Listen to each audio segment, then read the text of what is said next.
Bueno, entonces como vieron aquí todo, en la prueba de que estas tres cosas eran equivalentes, todo se volvió a juntar, ¿no? O sea, se ocupó el principio arquimediano, pues porque así dividiendo fracciones tendíamos a hacer, o sea, dado un número, si nos fijábamos entre 2 al cuadrado, la m así, de hecho es 2 a la n, ¿no? Hacemos que esto tienda a cero, pues eso es principio arquimediano precisamente, ¿no? Uh-huh. También pues ya mezclamos ahí, el orden fue bien importante, ¿no? Precisamente porque nos daba la forma en escoger los números, ya sea con los valores absolutos para escoger los intervalos, ¿no? O al traducir la distancia en intervalos, ¿no? O sea, este intervalo es un objeto de orden, ¿no? O sea, que concuerda con el objeto métrico, pues sí, eso ya es otra cosa, es que en los reales las estructuras están muy agarradas, muy apelmazadas, ¿no? Entonces aquí interactuaron muchísimas cosas. Bueno, ya. Ahora ya, pues para acabar así de manera muy, muy rápida esto, pues el asunto es los complejos. ¿Qué tienen que ver los poderosísimos complejos? Bueno, pues ya sabrán que una de las cosas que es así medio rara o medio extrovertida cuando se está estudiando la matemática es que resulta que si le ponemos raíz de menos 35 a la calculadora, esta nos dice que hay un error de sintaxis, ¿no? O sea que no se puede. Ahora, ¿a qué se refiere esto de aquí? Bueno, pues el asunto precisamente es que no hay un real que el cuadrado sea un número negativo, y esto es pues por como recuerdan de cálculo, se puede probar que para cualquier número real, su cuadrado precisamente es mayor o igual que 0. De hecho, esa es la prueba de que 1 es mayor que 0, ¿no es cierto? Mayor o igual que 0. Bueno, mayor, ¿no? Pues también es distinto, por hipótesis. Por hipótesis de campo, ¿vale? Muy bien. Entonces, precisamente aquí lo que se quiere hacer es como reconstruir esta situación, esta idea, poder asignar, sacar raíces a un número negativo, ¿no? Porque es operacional, pues, ¿no? Y entonces en ese sentido se definen los números complejos, ¿no? C es el conjunto de los números de la forma A más I veces B, donde A y B son números reales bueno, e I va a cumplir con una propiedad chistosa. I al cuadrado es exactamente menos 1. O sea, como que es, de ahí te duele, pues de ahí te tuerzo, pues, ¿no?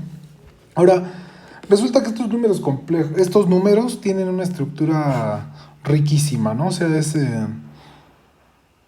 muy versátil, pues, ¿no? Hay que decir cómo se suman, cómo se multiplican, todo eso.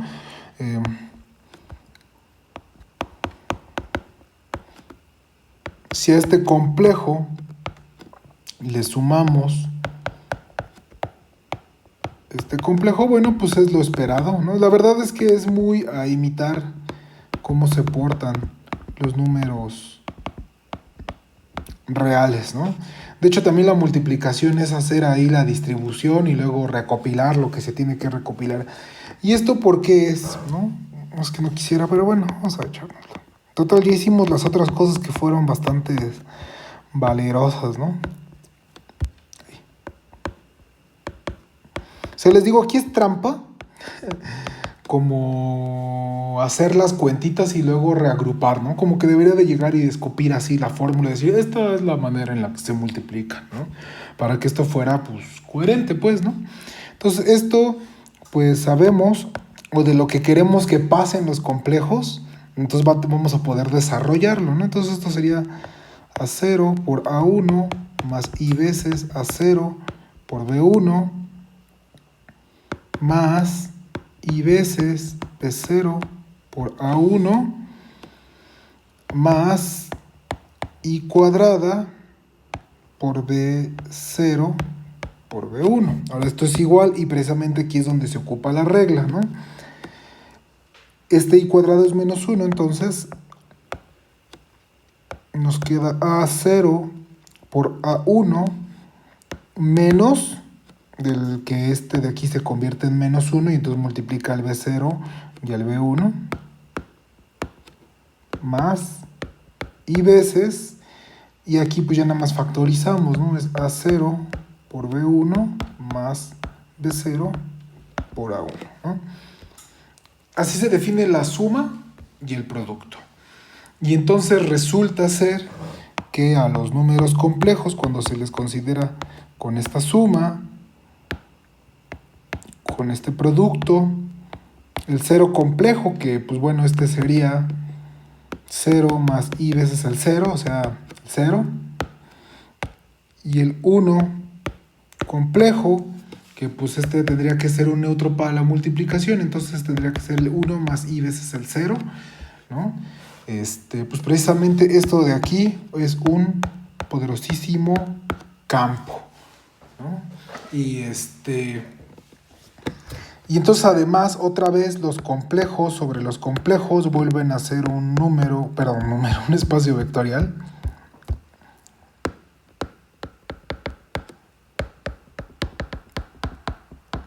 Y pues aquí es donde ocurre una situación, ¿no? O sea, ¿cómo podemos entender a los complejos un poquito más? Y lo que se hace comúnmente es decir, mira, vamos a definir una función entre los complejos y los reales al cuadrado, ¿no? Justamente phi de cada complejo que tiene esta forma lo vamos a mandar a la coma b. Y entonces, pues una de las cosas es que como que nos robamos la métrica, ¿no? Es decir, lo que se le conoce como al módulo de un número complejo, precisamente es la raíz cuadrada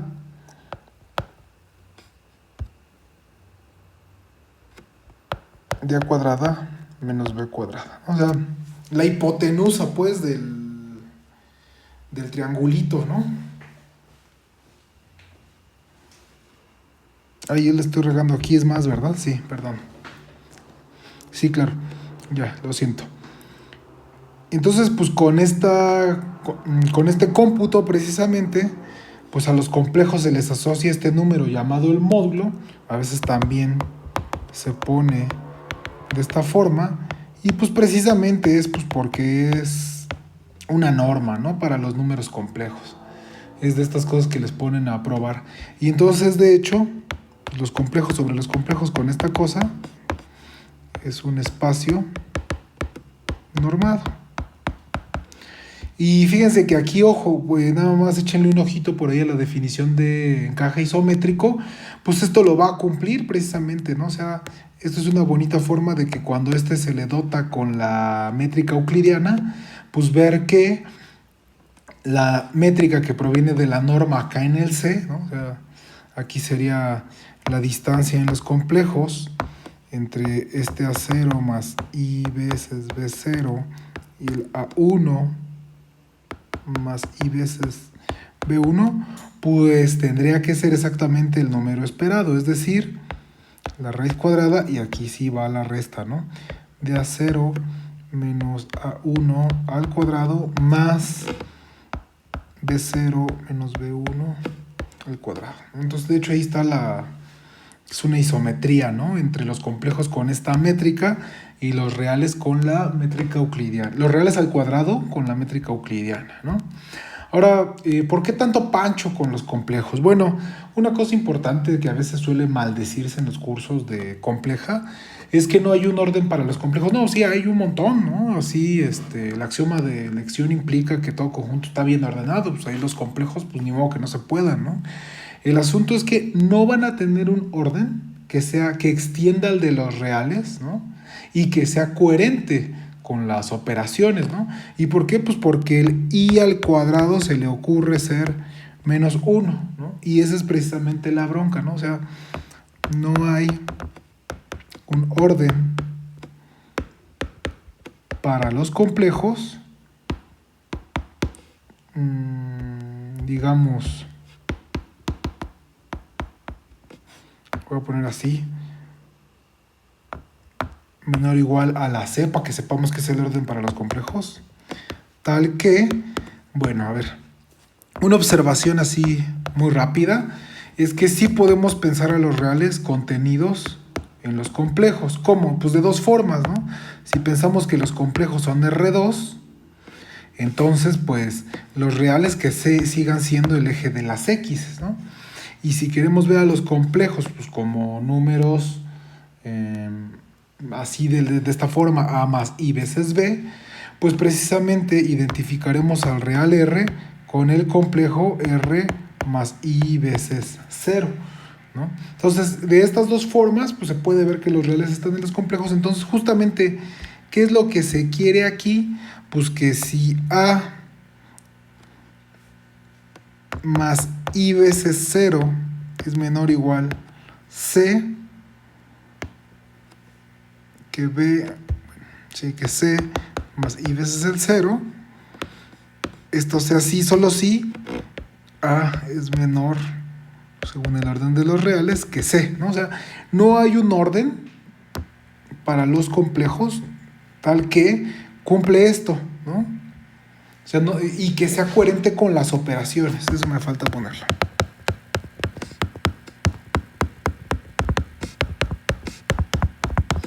¿Y a qué nos referimos con que sea coherente? Pues lo mismo que cumplían los axiomas de los números reales, ¿no? O sea, en este caso sería pues que si A, déjenle pongo, si Z es mayor o igual según el orden de los complejos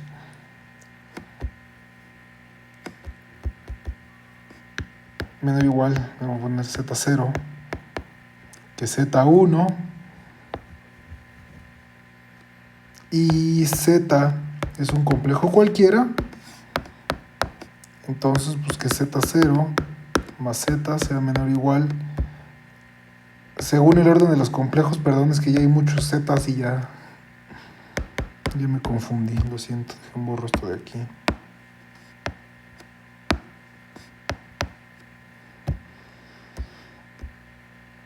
Vale, y precisamente la otra parte, ¿no? Que decía que si el Z era mayor o igual según el orden de los complejos que 0 y A es menor o igual según el orden de los complejos que B, entonces pues que Z por A, bueno, aquí sería Z multiplicación compleja con A, sea menor o igual según el orden de los complejos que Z multiplicación compleja por B, ¿no? Y es ahí donde truena, ¿no? Precisamente la situación por el menos I, ¿no? Ya que tendría que extender al orden de los reales. Bueno, y entonces ese es el asunto con C, ¿no? O sea, C, aquí esta extensión de C ya no estará ordenada, pero al tener una métrica, pues ya vimos que básicamente es R2 en cuestiones métricas, entonces C es completo por sucesiones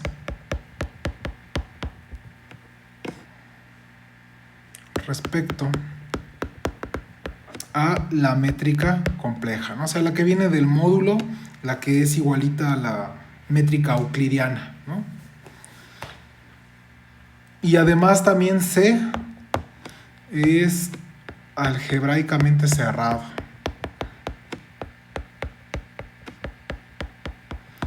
¿Qué significa este nombre tan rimbombante? Bueno, pues que todo polinomio tiene por lo menos una raíz, ¿no? El teorema fundamental del álgebra.